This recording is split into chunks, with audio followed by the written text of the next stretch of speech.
নমস্কার। আশা করি ভালো আছেন সকলে। আজকে আমাদের বিষয় বেদ, বেদ কথা। বেদ এমন একটা বিষয়, যে বিষয়ের উপর আমাদের এই ভারতীয় ধর্ম, সনাতনী ধর্ম, সনাতনী সংস্কৃতি ভিত্তি করে দাঁড়িয়ে রয়েছে। আপনি নিজের অজান্তেই হয়তো বেদের উপর নির্ভর করেই আমাদের জীবন, আপনার জীবন অতিবাহিত করছেন। তাই বেদ নিয়ে কথা বলতে গেলে আমাদের কিন্তু আশ্রয় নিতে হয় বেদেই। বেদোখিল ধর্মমূলম, অর্থাৎ বেদই কিন্তু সমস্ত ধর্মের মূল। সমস্ত ধর্ম, আমাদের বিশেষ করে আমাদের এই সনাতন ধর্মে, এই সনাতন ধর্মের মূল হচ্ছে বেদ। বেদ শত প্রমাণ।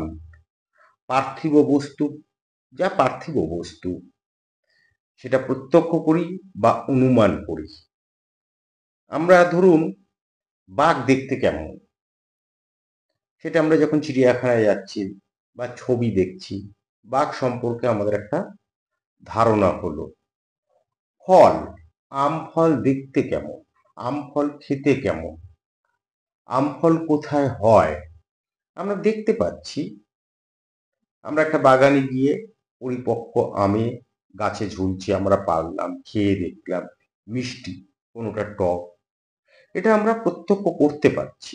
আবার যখন আমরা আকাশের দিকে তাকাচ্ছি, শত শত নক্ষত্র, সেই নক্ষত্র কতটা দূরে সেটা আমরা একটা অনুমান করতে পারছি। এই অনুমান করে, এই দেখে আমরা কি করছি, সেই সম্পর্কে জানছি। কিন্তু যা অপার্থিব, যা আমাদের অচিন্তনীয়, যা আমরা ভাবতে পারি না, যা আমাদের চিন্তার অতীত, যা আমাদের অনুমানের অতীত, যা আমরা অনুমানও করতে পারি না, এই সকল কিন্তু জানতে গেলে বেদই আমাদের একমাত্র ভরসা।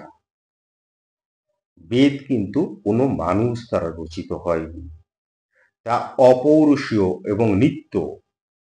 অপৌরুষীয় বলেই বেদ নিত্য। সদা কারণ বন্যিতম,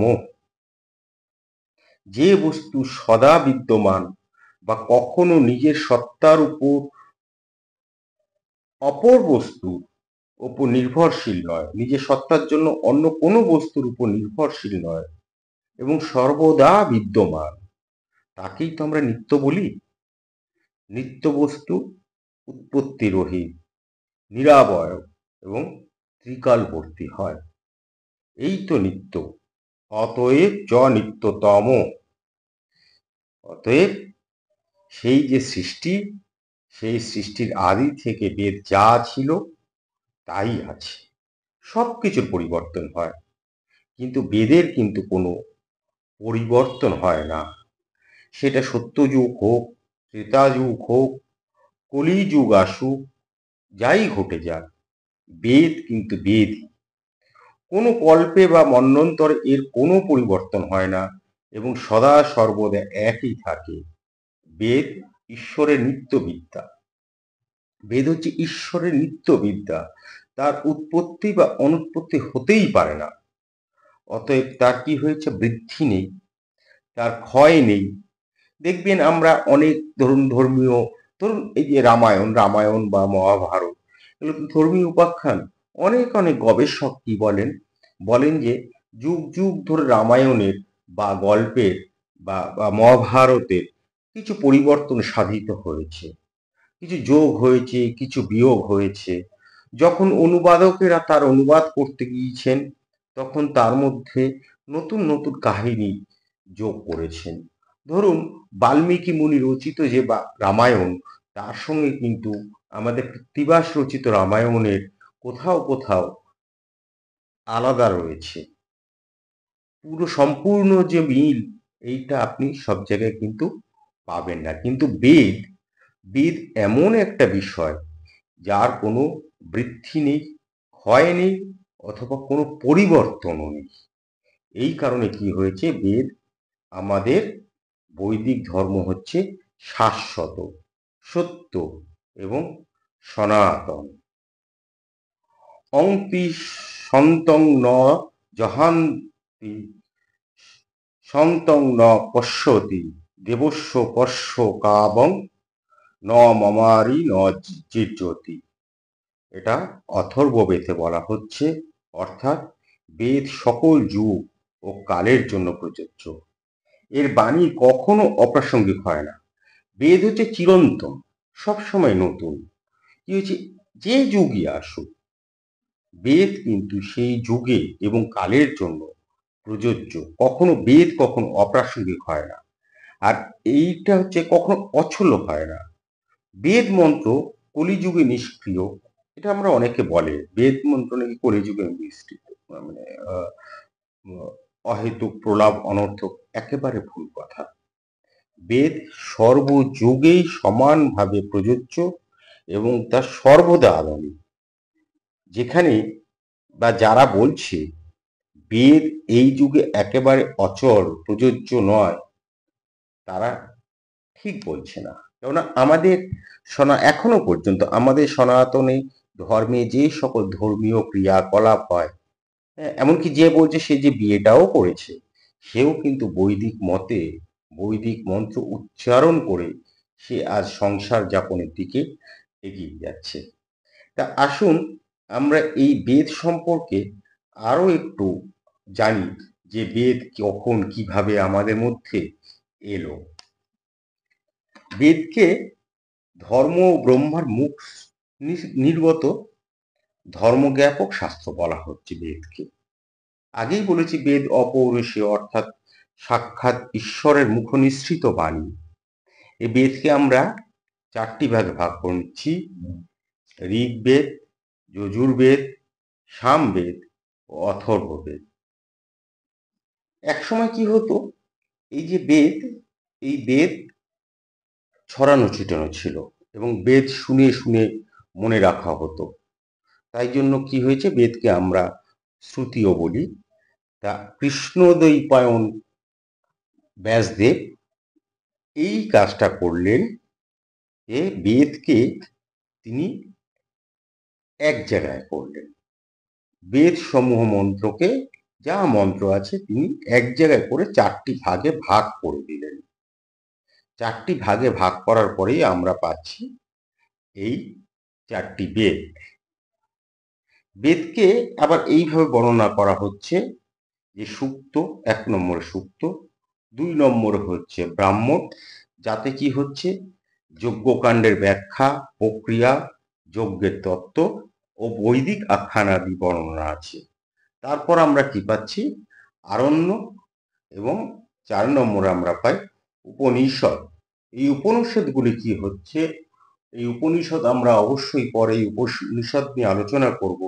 এবং উপনিষদ পাঠ তো হয়, আপনারা নিশ্চয়ই শুনেছেন বিভিন্ন জায়গায়, যে কোনো ধর্মীয় অনুষ্ঠানে, হ্যাঁ, যেখানে ভগবানের নামগান করা হয়, সেখানে আগে গ্রামগঞ্জে খুবই হতো এই উপনিষদ পাঠ। এখন এর প্রচলন কিছুটা কমে গিয়েছে। তা ভবিষ্যতে যদি আপনারা চান, নিশ্চয় উপনিষদ পাঠ হবে। তা এই উপনিষদগুলি পরম ব্রহ্মের তত্ত্ব অন্বেষণে ব্যাপৃত করা হয়েছে। আর হচ্ছে কল্পসূত্র, যেখানে এই কল্পসূত্রে কি হচ্ছে, বৈদিক যে সকল যজ্ঞাদি আছে তার ক্রিয়া প্রণালী এই কল্পসূত্রে লিপিবদ্ধ হয়েছে। এবার বেদের উৎপত্তি সম্পর্কে বিভিন্ন মত পাওয়া যায়।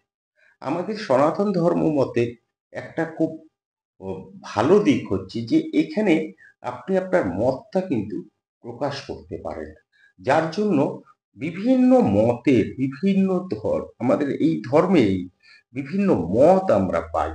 এবং যত মত এখানে প্রকাশ হয়েছে, যত মত প্রতিষ্ঠিত হয়েছে, তার মধ্যে দিয়ে কিন্তু আমাদের এই ধর্ম আরো সমৃদ্ধ হয়েছে, আরো প্রসার হয়েছে এবং আমাদেরকে আরো একাত্ম করেছে। আমরা কিন্তু বিভিন্ন মত নিয়ে মারামারি করিনি, আমরা হানাহানি করিনি, আমরা নিজেদের পছন্দ মতন মতকে আমরা আঁকড়ে ধরেছি এবং নিয়ে চলেছি। এখানেই অন্য ধর্মের সঙ্গে আমাদের ধর্মের একটা পার্থক্য হয়ে যায়। আপনি যদি অন্য ধর্ম দেখেন, সেখানে দেখবেন একটা নির্দিষ্ট মতকে নিয়ে তারা এগিয়ে চলেছে, অন্য মতকে কিন্তু তারা সেখানে ঢুকতে দেয় না। আর আমাদের ধর্মের এটাই বৈশিষ্ট্য, আমাদের মত যদি যুক্তিগ্রাহ্য হয় এবং সেই মত অবশ্যই সেটি হচ্ছে ব্রহ্মের কথা বলে, মিলনের কথা বলে, যেখানে ভক্তিভাবের সঞ্চার হয়, যে মত আপনাকে আরো উদার করে নিয়ে যেতে পারে, যে মত আপনাকে তার দিকে ধাবিত করে নিয়ে যেতে পারে, সেই মত অবশ্যই আমাদের সনাতন ধর্মীয়রা গ্রহণ করি। তা এই বৈদিক আমরা কেউ বলছেন যে এইটি তো উৎপন্ন হয়নি বেদ, বেদ কখনো লেখা হয়নি, ব্রহ্মার মুখ নিঃসৃত বাণী, এইটি একেবারে ঠিক কথা বলেই মনে হয়।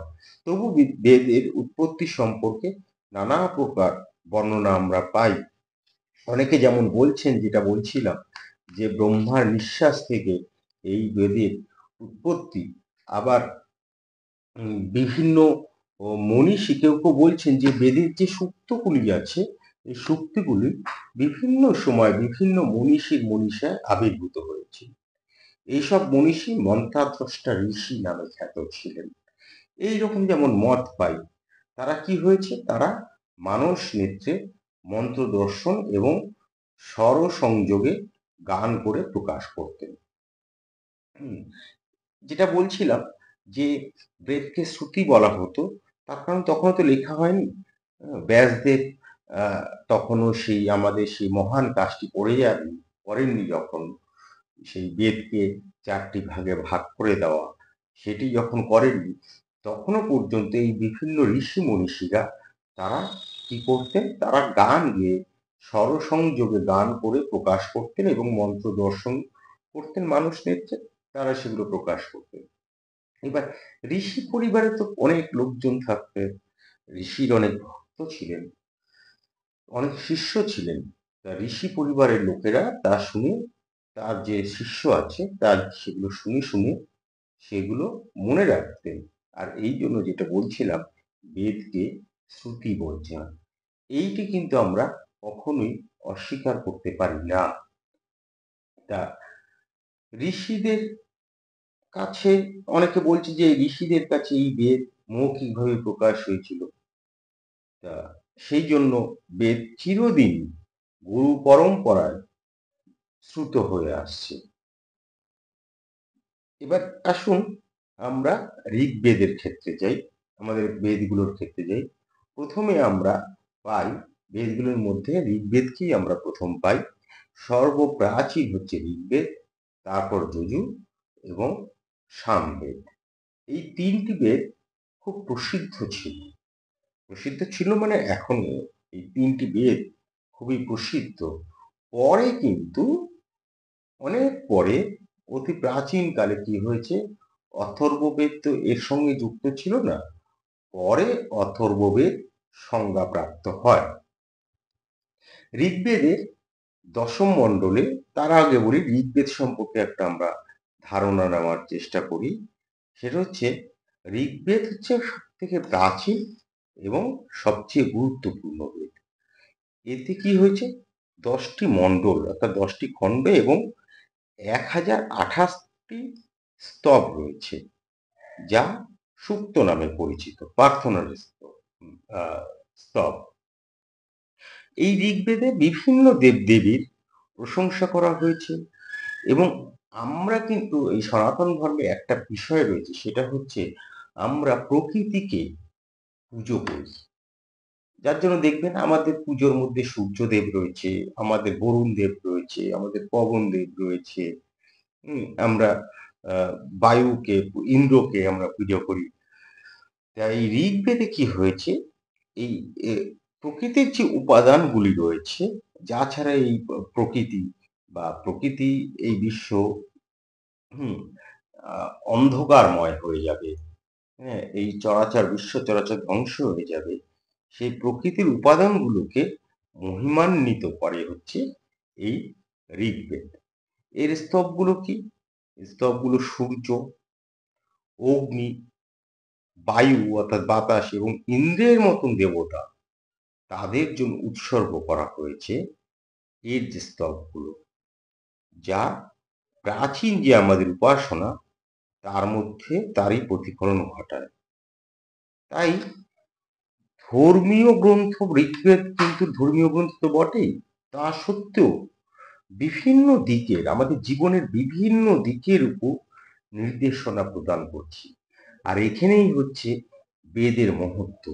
ভাবুন, যে সময় সারা বিশ্বের অন্যান্য দেশগুলি বা সারা বিশ্বের অন্যান্য অংশ দেশগুলি বলা ভুল, অন্যান্য অংশ যখন এই ধারণায় উপনীতও হতে পারছে না, এই ধারণার কাছাকাছিও আসতে পারছে না যে আমাদের জীবন এবং প্রকৃতি কিভাবে পরস্পর জড়িয়ে রয়েছে, সেই সময় কিন্তু আমাদের এই বেদ একটা দিশা দেখাচ্ছে। আসলে সেটাই হওয়ার কথা। তারপর স্বয়ং সৃষ্টিকর্তা তো, যার হাতে এই সৃষ্টি রয়েছে, যার জাদুতে রয়েছে, এই জাদুকাঠি আর কি আমাদের এই বিশ্ব চরাচর তৈরি, তিনি তো জানবেনই যে প্রকৃতি ছাড়া আমরা এই মানুষেরা বা এই জীব জগৎ নিঃস্ব। যেটা বলছিলাম, এই ঋগ্বেদ হিন্দু ধর্মের সবচেয়ে গুরুত্বপূর্ণ ধর্মীয় এবং আধ্যাত্মিক ধর্ম হিসেবে তো বিবেচনা করা হয়। এই যে প্রকৃতি আর দেবতাদের প্রতি তার এই যে স্রোত, সেই নাম গান, হ্যাঁ, মহাবিশ্বের উপাদানগুলিকে কিন্তু পবিত্র করে। আসলে তাদেরকে কি করছে, শ্রদ্ধার যোগ্য হিসেবে প্রতিষ্ঠিত করে। এই যে ধরুন বাতাস, এই যে অগ্নি, এই যে ইন্দ্র, হ্যাঁ, এই যে সূর্য, এদেরকে শ্রদ্ধা করতে শেখাচ্ছে। এখন আমরা যে পরিবেশ দেখবেন, এখন খুব একটা আহ, পরিবেশ নিয়ে একটা সবার মধ্যে সচেতনমূলক একটা বার্তা পৌঁছানোর চেষ্টা করছে, সরকারি মাধ্যম বেসরকারি মাধ্যম। কিন্তু একবার ভেবে দেখুন, সবাই যখন বলছেন এই আমাদের এই পরিবেশকে রক্ষা করতে হবে, কিন্তু একবার ভেবে দেখুন আমরা যদি আমাদের এই যে বেদ আছে, বেদ আমাদের যে ধর্মীয় শাস্ত্রগুলি রয়েছে, ধর্মীয় আখ্যানগুলি রয়েছে, সেগুলোর দিকে, সেগুলো নিয়ে যদি আমরা যথাযথভাবে বেঁচে থাকতাম, তার নির্দেশগুলো যদি আমরা পালন করতাম, তাহলে কিন্তু আজকে এই রকম দিন আসতো না। আমাদেরকে এই পরিবেশ রক্ষার জন্য একটা বৃহৎ আন্দোলনের মধ্যে দিয়ে যেতে হচ্ছে, এই জায়গা হয়তো হতো না। তার কারণ আমাদেরকে তো এই বেদ শেখাচ্ছে প্রকৃতিকে শ্রদ্ধা করো। আর যাকে আমি তো আমার মা বাবাকে শ্রদ্ধা করি, এই শ্রদ্ধা করি বলেই তার যত্ন নিই। আমি আমার আহ, পরিবার পরিজন যারা রয়েছে, প্রতিবেশী যারা রয়েছে, বয়োজ্যেষ্ঠ যারা রয়েছে, যাদের উপর নির্ভর করে আমি বেঁচে রয়েছি, যাদেরকে আমরা শ্রদ্ধা করি, কাউকে কাউকে স্নেহ করি, আমার সন্তানকে আমি স্নেহ করি, আমার গুরুজনদের আমরা শ্রদ্ধা করি, ফলে তাদের যত্ন নিই, ফলে তাদের ক্ষতির আশঙ্কাটা যাতে না এমন কিছু হয়, মানে তৈরি করি না যাতে তাদের ক্ষতি হতে পারে। ক্ষতির আশঙ্কা দেখলে সেখান থেকে তাদেরকে আমরা সরিয়ে আনি। হ্যাঁ, তা বেদ কিন্তু এই যে প্রকৃতি, এই প্রকৃতির উপর কতটা আমরা নির্ভরশীল, তারা আমাদের দেবতা, সেইটা কিন্তু আমাদের বেদ অনেক আগে শিখিয়ে গেছে। আর এই জন্যই বলছিলাম, বেদ ছাড়া কিন্তু আমরা সচল নই।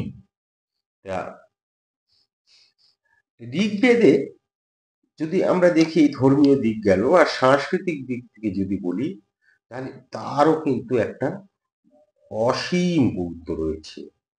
এইখানে কি হচ্ছে, আমাদের সামাজিক কাঠামো, পারিবারিক জীবন, বিবাহ জীবন এবং মানব জীবনে বিভিন্ন দিকের উপর কিন্তু আলোকপাত করছেন। ভাবুন, আমাদের এই যে সনাতন ধর্মের যে এই গ্রন্থ, এটি কিন্তু কেবল সনাতন, যে যে সকল কথা বলা হচ্ছে, এই গ্রন্থ যদি আপনারা পাঠ করেন, বেদের সূক্তগুলো যদি আপনারা শোনেন, তাহলে দেখবেন যে কেবল এইখানে সীমাবদ্ধ নয়, আদি অনন্তকাল ধরে আমরা যা মেনে চলেছি, হ্যাঁ, সেই কেবল আমাদের জন্য নয়, আমাদের কিন্তু এই মুনি ঋষিরা বা পরম ব্রহ্ম যা আমাদের জন্য সৃষ্টি করেছেন, তা কিন্তু কেবল আমাদের জন্য নয়, হ্যাঁ, তা হচ্ছে গোটা বিশ্বর জন্য। কেবল যে আমরা যে যদি বলি যে আমাদের সনাতনী ধর্মের জন্য বেদ, হ্যাঁ, বা আমাদের সনাতনী ধর্মের জন্যই, একেবারেই ঠিক না। তার কারণ যা তৈরি হয়েছে তা সারা বিশ্বের জন্যই, বিশ্ব মানবের জন্য। আমরা পরে যখন গীতার কথা বলবো, গীতার আলোচনা করব, তখন আমরা সেই সূত্র ধরে ধরে, হ্যাঁ, আমরা সেই গীতার যে বাণী সেগুলো ধরে আলোচনা করতে গেলেও আমরা দেখব যেখানে বলা হচ্ছে যে সব মানব মঙ্গলের কথা বলা হচ্ছে। এবার এই মানবটি কে ব্রাহ্মণ, কে হিন্দু, কে শূদ্র, কে খ্রিস্টান, কে ক্ষত্রিয় তা নয়। সেভাবে কিন্তু ভগবান বিভাজন করেননি। বিভাজন করেছি আমরা, বিভাজন করছে মানুষ, অধিকার কেড়ে নিচ্ছে। হ্যাঁ, কিন্তু আমাদের এই সনাতন ধর্মে কখনোই এই বৈষম্যের কথা বলে না। সনাতন ধর্ম বলে আমি সব, মানে তিনি পরম পরম ব্রহ্ম বলছেন যে আমি তো সবার জন্য। হ্যাঁ, তা আমরা সেই আলোচনা পরে অবশ্যই করব, আমরা আজকে সেই দিকে যাচ্ছি না। তা যেটা বলছিলাম, তা সেই আমাদের কিন্তু সেই কিভাবে জীবনের বিভিন্ন দিকের উপর আলোকপাত করেছে। তাই ধর্মীয় রীতিনীতিকে প্রভাবিত করেনি আমাদের এই ঋগ্বেদ। আমাদের যে কেবল ধর্মীয় রীতিনীতি, কিভাবে পুজো করব, কিভাবে মন্দিরে যাব, কিভাবে দেবতাকে স্মরণ করব, তাই কেবল করেনি। আমাদের সামাজিক রীতিনীতি এবং সাংস্কৃতিক আদর্শ, অর্থাৎ আমরা একটা মানুষ তো কেবল ধর্ম নিয়ে মানুষ না। হ্যাঁ, ধর্মটা হচ্ছে মূল ভিত্তি, কিন্তু তার সংস্কৃতি, তার আচার, তার ব্যবহার, এই নিয়েই তো মানুষ একটা। আমাদের সমাজ, সামাজিক অবস্থান, সেটিও কেমন হবে, সেই সাংস্কৃতিক আদর্শ গঠনে কিন্তু সহায়তা করেছে এই দিকে। তাই দেখবেন আমাদের যে ভারতীয় সাহিত্য, সেই প্রাচীনকাল থেকে যে আমাদের ভারতীয় সাহিত্য, আমরা তো বাংলা পড়ি, ধরুন বাংলার যে সাহিত্য রয়েছে, সেই চর্যাপদের সময় থেকে যে সাহিত্য, সেই সাহিত্য, শিল্প, সঙ্গীতের কিন্তু একদম ভিতটা কিন্তু এই ঋগ্বেদেই পাওয়া যাবে। এরপর আসুন আমরা একটু জেনে নিই সামবেদ সম্পর্কে। সামবেদকে কি হচ্ছে, আমরা সঙ্গীতের বেদ বলি। এতে 1875টি শ্লোক রয়েছে, যার বেশিরভাগই হচ্ছে কি ঋগ্বেদের শ্লোকের পুনরাবৃত্তি। তবে কি হচ্ছে, সেই ঋগ্বেদে যে শ্লোকগুলো ছিল, যেগুলো 1875টি সামবেদের যে শ্লোক, তার মধ্যে ঋগ্বেদের শ্লোকই কিন্তু পুনরাবৃত্তি করা হয়েছে বেশিরভাগ ক্ষেত্রে, সব না, বেশিরভাগ ক্ষেত্রে। কিন্তু সেগুলোকে সঙ্গীতের সুর আর ভক্তি ভাব, হুম, ভক্তি থাকলেই ভাব হবে। যদি তার উপর বিশ্বাস থাকে তাহলেই ভক্তি আসে। আর সেই ভক্তি থাকলেই, সেই সৎভাবে যদি আমরা তার কথা স্মরণ করি, তাহলেই ভাব আসে। আর এই ভাব থাকলেই কিন্তু তিনি আপনার সবকিছু গ্রহণ, আপনি তাকে, মানে ব্রহ্মকে যা নিবেদন করবেন দেখবেন তা কিন্তু তিনি গ্রহণ করছে। তা সেই সঙ্গীতের সুর ও ভক্তির সাথে, ভক্তির ভাবের সঙ্গে এই এই যে শ্লোকগুলো রয়েছে, এইগুলো জপ করা হয়। এই যে সামবেদের যে গান আমরা যেটা বলছি, এগুলো মূলত কি হচ্ছে, যজ্ঞের সময় গাওয়া স্রোতগুলোর একটি সংগ্রহ, এবং এই সঙ্গীতের ভিত্তি হিসেবে বিবেচনা করা হয়। এটি এই এই গানগুলো কি হচ্ছে, আমরা বিভিন্ন সময় এই সামবেদের গান আমরা শুনি ধর্মীয় অনুষ্ঠানে, ধর্মীয় আচার অনুষ্ঠানে এই গানগুলো ব্যবহার করা হতো এবং এখনো হচ্ছে আমাদের এই সামবেদের গান।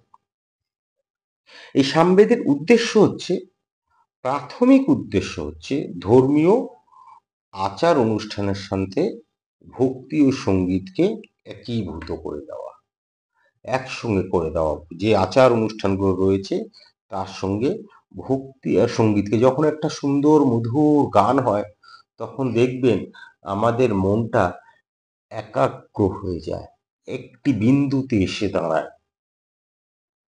আমাদের দেখুন, আমাদের যে বেদ, কেন বেদ হচ্ছে, কেন এত আমাদের সংস্কৃতিকে আঁকড়ে ধরে, আপনি যদি মনোযোগী না হন, আপনার মন যদি এক এক বিন্দুতে কেন্দ্রীভূত না হয়, মন যদি ছড়িয়ে ছিটিয়ে থাকে, তাহলে কিন্তু আপনি কোনো কাজই করতে পারবেন না। করবেন কিন্তু সফল হবেন না। আমরা সেই ছোটবেলায় শুনেছি না যে মনোযোগ দিয়ে পড়ালেখা করো, এই যে কথাটা কেন, অর্থাৎ সব কিছু থেকে সরিয়ে দিয়ে, মন সব কিছু থেকে সরিয়ে দিয়ে একটি বিন্দুতে আনো।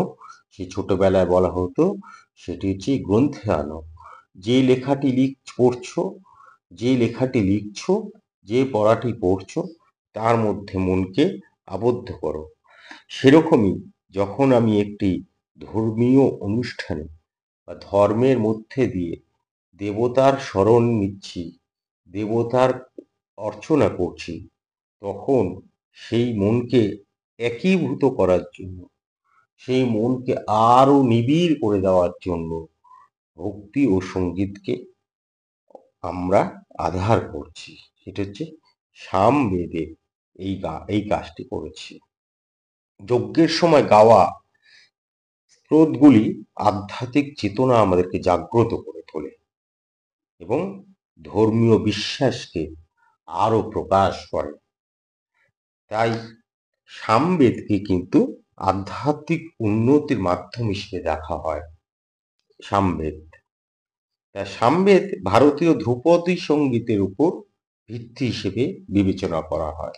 আমাদের যে এই যে ভারতীয় সঙ্গীত চর্চা, যে ধ্রুপদ সঙ্গীত, আমরা যেটাকে রাগ প্রধান সঙ্গীত বলি, তে সেই ভারতীয় সেই রাগ প্রধান সঙ্গীত বা ধ্রুপদী সঙ্গীতের মূল ভিত্তি কিন্তু হচ্ছে এই সামবেদ। এই তাহলে বুঝতে পারছেন আশা করি, বা আমরা পড়তে পড়তে শুনতে শুনতে এটা বুঝতে পারছি যে এই যে বলা হয় বেদ হচ্ছে ভারতীয় সংস্কৃতির মূল, তাহলে আমাদের সংস্কৃতির অন্যতম শাখা হচ্ছে এই সঙ্গীত।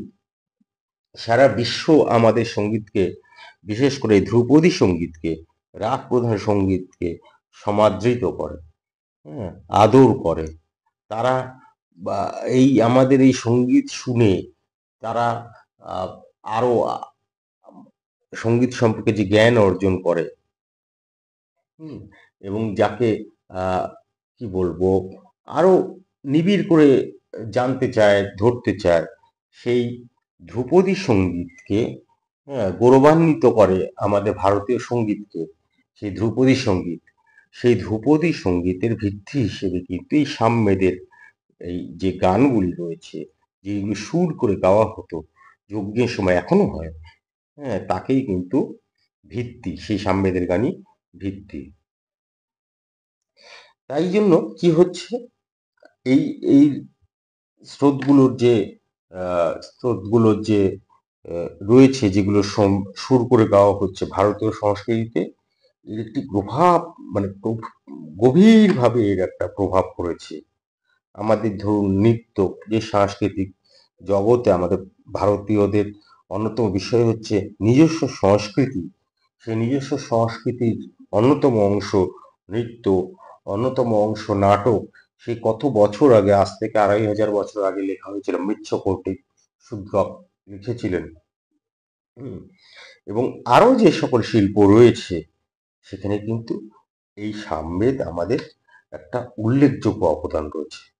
তা ধর্মীয় সঙ্গীত এবং ভক্তিমূলক গানের উপরেই কিন্তু আমাদের ভারতবর্ষের মূল ভিত্তিটা, সঙ্গীতের যে ঐতিহ্য, সেইটি কিন্তু আহ, ভিত্তি আর কি, সামবেদের গান। তা এইটা আমাদের একটু মনে রাখা দরকার। তাই অনেকে যখন বলি যে বেদের আমি জানি না, বেদ সম্পর্কে ধারণা নেই, ধারণা নাই থাকতে পারে, কিন্তু অনেকেই বলে ভারতীয় সংস্কৃতিতে আবার বেদ কিভাবে এলো। এই তো আমরা আমাদের এই সময়, এই যে আমরা ছুটে চলেছি, এই যে আমরা গাড়িতে চড়ছি, এখানে আবার বেদ কি করে এলো। দেখুন, আজকে আমি যে ধরুন 4 চাকার গাড়িতে চলছি, বা ফ্লাইট ধরে উড়ে চলে যাচ্ছি এক জায়গা থেকে আরেক জায়গায়, হ্যাঁ, তা এইটা তো একদিনে হয়নি। এটা মানুষকে কি হয়েছে, অর্জন করতে হয়েছে। আর এই অর্জনের অন্যতম সহায়ক কি, মানুষকে আমাদের এই সংস্কৃতিটাকে গ্রহণ করে তার মধ্যে থেকে উত্তরণ ঘটাতে হয়েছে মানুষের।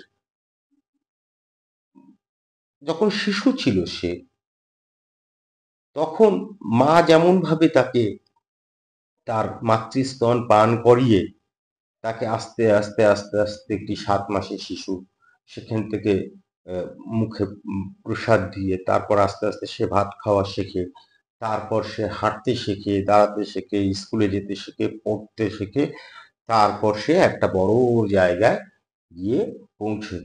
সেরকমই ভারতীয় সংস্কৃতি যখন তাকে তো তৈরি করতে হয়েছে, সেই তৈরিটা কিন্তু এই বেদের মধ্যে দিয়েই হয়েছে।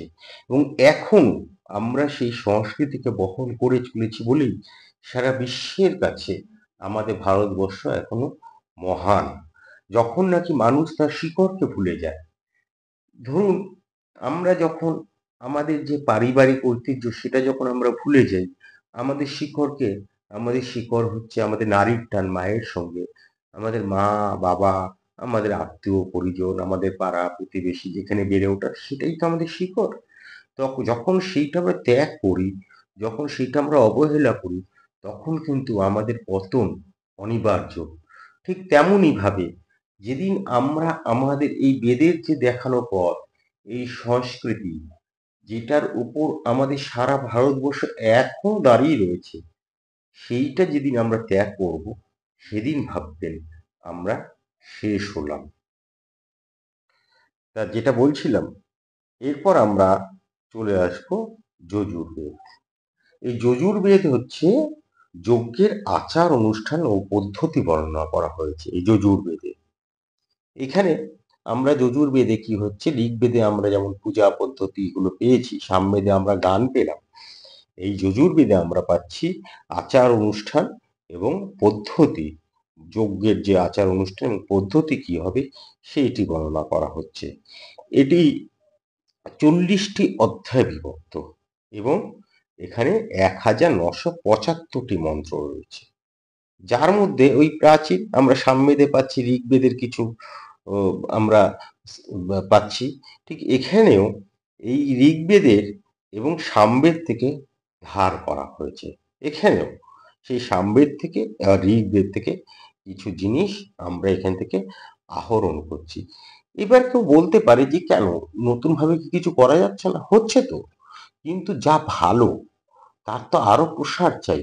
এবং ভাববেন, সবসময় ভাববেন যখন মনীষীরা যেটা করছেন সেটার অবশ্যই একটা কারণ রয়েছে। ধরুন যখন রামচন্দ্র এসেছিলেন, রামচন্দ্র আমাদেরকে শিখিয়েছিলেন কিভাবে প্রজা পালন করতে হয়, কিভাবে প্রজাদের সুখ দুঃখের সাথী হতে হয়, কিভাবে রাজধর্ম পালন করতে হয়। আবার কৃষ্ণ দেখালেন যে প্রয়োজনে যুদ্ধও করতে হয়। অর্থাৎ তারা বিভিন্ন সময় এসছেন, বিভিন্ন সময় যা ভালো, যেটা আমাদের পক্ষে ভালো, মানুষের পক্ষে ভালো, সেইটি তারা করে গেছেন। ঠিক সেরকমই যখন মনীষীরা, বিভিন্ন মনীষীরা, ঋষিরা এই যে আমাদের এই স্তোত্রগুলো, হ্যাঁ, এই সূক্তগুলো রচনা করছেন, তখন তারা ভালো মনে করছেন যে ঋগ্বেদ থেকে সামবেদ থেকে কিছু নেওয়া দরকার, তাই তারা নিয়েছেন। তা নিয়ে সেগুলোকে আমরা দেখতে পাচ্ছি, কিছু নিয়েছেন, কিছু রচনা করেছেন যজুর্বেদে, এবং এখানে 40টি অধ্যায়ে ভাগ করেছেন এবং 1975টি মন্ত্র এখানে তারা যোগ করছেন।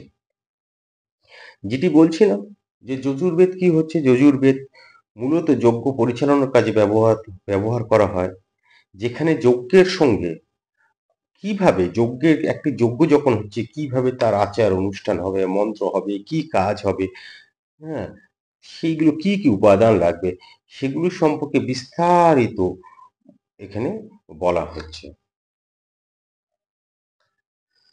আমাদের কি হচ্ছে হিন্দু ধর্মে যজ্ঞের গুরুত্ব কিন্তু, যজ্ঞ কি, যজ্ঞ কিন্তু আসলে এখানে বলি, যজ্ঞ আমরা করি কেন, যজ্ঞ হচ্ছে ত্যাগ। যজ্ঞের মধ্যে দিয়ে আমরা ত্যাগ করি, দেখবেন যজ্ঞে আমরা আহুতি দিই, বিবিধ দ্রব্য আমরা আহুতি দিই, অর্থাৎ আমি সেটি ত্যাগ করছি। অনেকে আছেন যজ্ঞে যেটি দেওয়া হবে পরবর্তী তিনি সেটি আর কোনোদিনই গ্রহণ, ধরুন যজ্ঞে একটি আপেল আহুতি করা হলো, তিনি কিন্তু ভবিষ্যতে আর কোনোদিনই সেই আপেল গ্রহণ করবেন না, আহার করবেন না। অর্থাৎ আমি ত্যাগ করছি, ওটি একটি প্রতীক মাত্র। হ্যাঁ, আর এই ত্যাগ যদি না করতে পারি, আমরা আমাদের মধ্যে সর্বোচ্চ যেটা থাকে সেটা হচ্ছে অহং। এই অহংকে আমরা যেদিন এই যজ্ঞে আমরা আহুতি দেব, সেদিনই হয়তো আমরা প্রকৃত পক্ষে একজন মানুষ হয়ে উঠব। যাই হোক, সেটি অন্য একটি প্রসঙ্গ, অন্য প্রসঙ্গে চলে যাচ্ছি। যজ্ঞের গুরুত্ব রয়েছে। হ্যাঁ, আমি জানি না আর অন্যান্য ধর্মের ক্ষেত্রে বা এই বিষয়টা রয়েছে কিনা। ত্যাগের কথা সব ধর্মেই বলা হচ্ছে, ত্যাগের কথা, কিন্তু এরকম প্রকট ভাবে যে তুমি ত্যাগ করো এবং সেটি যজ্ঞের মাধ্যমে, অর্থাৎ একটি আচারের মাধ্যমে, তার ফলে কি হচ্ছে, আমাদের মনের গভীরে সেইটি গ্রথিত হয়ে যাচ্ছে, একদম মনের মধ্যে সেটি ঢুকে যাচ্ছে, যার থেকে বেরিয়ে আসা আর যাবে না। সেই জন্য আমরা একটা যজ্ঞের অনুষ্ঠান করছি, ত্যাগের অনুষ্ঠান করছি। হ্যাঁ, সেই সেই হিন্দু ধর্মে কি হচ্ছে, আমাদের এই সনাতনী হিন্দু ধর্মে এই যজ্ঞের তো অত্যন্ত, তাই যজ্ঞের একটা অত্যন্ত গুরুত্ব। এবং এই যজুর্বেদে যজ্ঞ পরিচালনার ক্ষেত্রে কোন পদ্ধতি, কোন আচার অনুষ্ঠান ইত্যাদির মাধ্যমে যখন আমরা জানতে পারছি এবং যখন আমরা যজ্ঞটা করছি, তখন কি হচ্ছে, আমাদের ব্যক্তিগতভাবে, আমাদের মানুষদের এবং আমাদের সমাজের একটা আধ্যাত্মিক উন্নতি হচ্ছে। তাই আমাদের আধ্যাত্মিক উন্নতির জন্য ঋগ্বেদ, সামবেদ এর মতো যজুর্বেদও কিন্তু একটি গুরুত্বপূর্ণ বেদ। তা কি হচ্ছে, এই যে যজুর্বেদের ক্ষেত্রেও কিন্তু একটি, প্রত্যেকটা বেদের একটি সামাজিক তাৎপর্য রয়েছে, সাংস্কৃতিক তাৎপর্য রয়েছে। হ্যাঁ, ধরুন আমাদের এই যে বিবাহ, পৈতের যে অনুষ্ঠান, হ্যাঁ, যেটাকে উপনয়ন বলি, অন্ত্যেষ্টি ক্রিয়া যেটাকে আমরা শ্রাদ্ধ বলি, হ্যাঁ, এবং অন্যান্য যে আমাদের সামাজিক যে সকল অনুষ্ঠান রয়েছে, যার মধ্যে দিয়ে আমরা কখনো একজন আরেকজনের সঙ্গে মিলিত হচ্ছি, আবার কখনো ত্যাগ করছি, সেই সব কিছুর মধ্যেই কিন্তু এই যজুর্বেদের নির্দেশিকা অনুসারেই কিন্তু পরিচালিত হচ্ছে। এইবার দেখুন, আমাদের ভারতীয় সমাজে বিবাহ, আমাদের ভারতীয় সমাজে শ্রাদ্ধ, আমাদের ভারতীয় সমাজে একটা পৈতে ধারণ, এই প্রত্যেকটার কিন্তু ভীষণভাবে গুরুত্ব রয়েছে। আমাদের এখন ইদানিং একটু লিভ টুগেদার আমরা দেখতে পাচ্ছি। এইটি ভালো কি খারাপ সেইটি আমরা যাব না সেই আলোচনা, আমরা পশ্চিমী দুনিয়ার অনুকরণে আমরা অনেক কিছুই করছি, কিন্তু এই যে বিবাহর মধ্যে দিয়ে একটি পারিবারিক বন্ধন এবং একের উপর আরেকজনের যে নির্ভরশীলতা, সেটি মানসিকভাবে, সেটি শারীরিকভাবে, সেটি সামাজিকভাবে যে নির্ভরশীলতা, এবং এবং যখন নাকি আমরা ধরুন একটা অন্ত্যেষ্টিক্রিয়া করছি, তার মধ্যে দিয়ে ওই যে অত কিছু উপাচারের মধ্যে দিয়ে যখন আমি একটা অন্ত্যেষ্টিক্রিয়া করছি, তখন তার মধ্যে দিয়ে, অর্থাৎ তোমার সঙ্গে যে আমার যে বন্ধন ছিল, সেটি তোমার, সেটি আর ছিন্ন হলো, এবং তুমি তোমার জগতে যাও এবং সেখানে গিয়ে তুমি সুখে থাকো। এই যে অন্ত্যেষ্টিক্রিয়ার মধ্যে দিয়ে আমরা যে এই যে করছি, সেইটি কিন্তু আমাদের ভারতীয় সংস্কৃতির অন্যতম অংশ। এই কথাই বা এইটি কিন্তু পরিচালনা হচ্ছে আমাদের যজুর্বেদের মধ্যে দিয়ে। তাই জন্য কেবল ধর্ম নয়, ধর্ম, সমাজ, সংস্কৃতি কোনোটাই কিন্তু বেদকে বাদ দিয়ে আমরা এক মুহূর্ত ভাবতে পারি না। সেটা সচেতনভাবে হোক, অবচেতন মনে হোক, যারা, অনেকেই আছেন যারা নাস্তিক, তারাও জানেন না যে বেদের মধ্যে দিয়ে কিভাবে তার, বেদের নির্দেশিত পথেই তার জীবন কিভাবে, তার সমাজ জীবন, তার সাংস্কৃতিক জীবন কিভাবে পরিচালিত হচ্ছে। এরপর আমরা আসি যজুর্বেদ, অথর্ববেদে। যেটি বলছিলাম যে অথর্ববেদ কিন্তু অনেক পরে সংজ্ঞায়িত হয়েছে। তা অথর্ববেদে হচ্ছে, এটি হচ্ছে জ্ঞান ও জাদুর বেদ নামে পরিচিত। কি হচ্ছে, 20টি খণ্ড এর, কুড়িটি কাণ্ড রয়েছে, হ্যাঁ, এবং 771টি স্তোত্র রয়েছে। এইটি দেখুন, আমাদের যেটা বলছিলাম শুরুতে, অনেক আগে, বেশ কিছু আগেই বলছিলাম যে আমরা কিভাবে আমাদের যখন নাকি সারা এখন এগিয়ে থাকা বিশ্বের অনেক দেশ যখন তারা কিছু ভাবতেই শেখেনি, তখনই আমরা কিভাবে সামাজিক ক্ষেত্রে, বিদ্যা চর্চার ক্ষেত্রে আমরা কিভাবে এগিয়ে গিয়েছিলাম তার অন্যতম প্রমাণ হচ্ছে এই অথর্ববেদ। এই অথর্ববেদে কি হচ্ছে জানেন? এই অথর্ববেদে আমাদের প্রাচীন চিকিৎসা পদ্ধতি দেখানো হচ্ছে। আমাদের ভারতীয়দের চিকিৎসা পদ্ধতি যদি আপনি দেখেন, হ্যাঁ, চরক সংহিতায় আছে যে কতটা এগিয়ে ছিল আমাদের চিকিৎসা পদ্ধতি, সেইটি আমরা জানতে পারবো হচ্ছে এই অথর্ববেদে।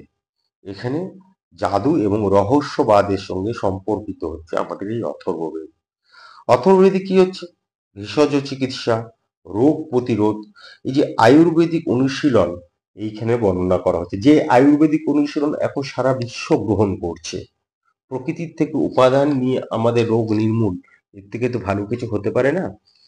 সেই আয়ুর্বেদ চিকিৎসা পদ্ধতি যখন সারা বিশ্বে আজ আমাদের আয়ুর্বেদ চিকিৎসা পদ্ধতি জনপ্রিয় হচ্ছে, সেটা আমরা একটু যেন পিছিয়েই পড়েছি, আয়ুর্বেদিক চিকিৎসার উপর ভরসা রাখতে পারছি না, কিন্তু সারা বিশ্ব কিন্তু আজ আয়ুর্বেদিক চিকিৎসা গ্রহণ করছে, জনপ্রিয় হচ্ছে। এই আয়ুর্বেদিক চিকিৎসা কিন্তু সেই বহু কাল আগে অথর্ববেদে আমাদের বলা হয়েছে। এখানে স্বাস্থ্য ও সুরক্ষা সহ জীবনের বিভিন্ন সমস্যা সমাধানের কথা এখানে বলা হচ্ছে। তাই জন্য অন্যান্য বেদের তুলনায় এই বেদকে একটু কম ধর্মীয় বলে মানা হয়। তবে এর গুরুত্ব হচ্ছে মন্ত্র, জাদু এবং প্রাচীন চিকিৎসার উপর, পদ্ধতির উপর যে এর একটা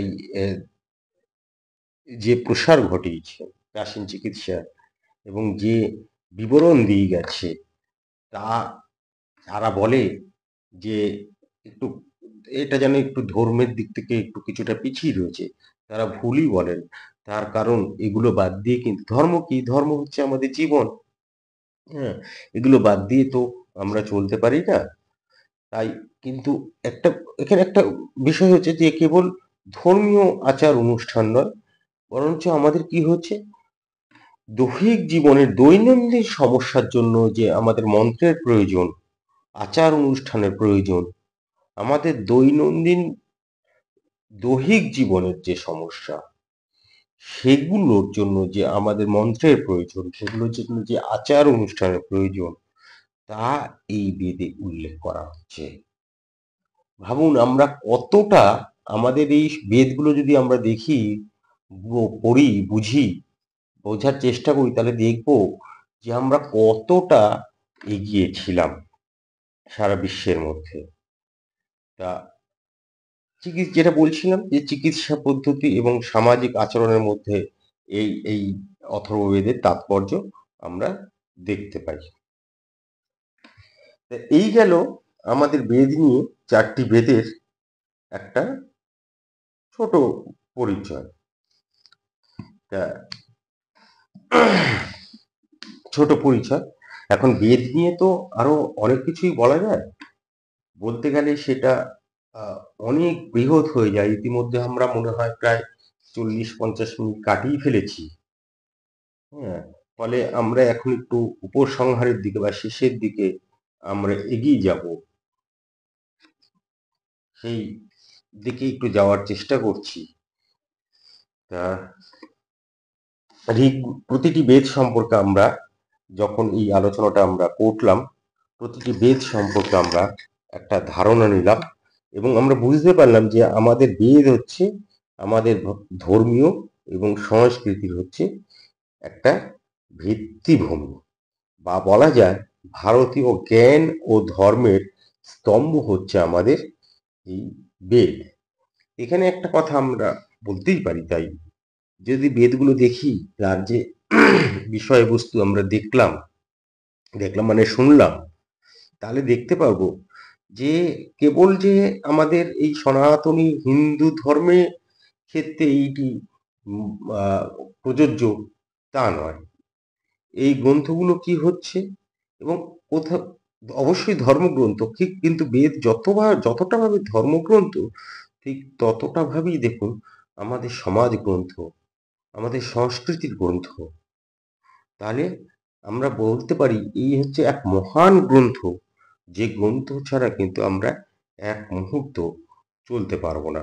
তাই বেদের শিক্ষা ও জ্ঞান আজও আমাদের ধর্মীয় ও সাংস্কৃতিক জীবনের কিন্তু একটা অবিচ্ছেদ্য অঙ্গ হয়ে রয়েছে।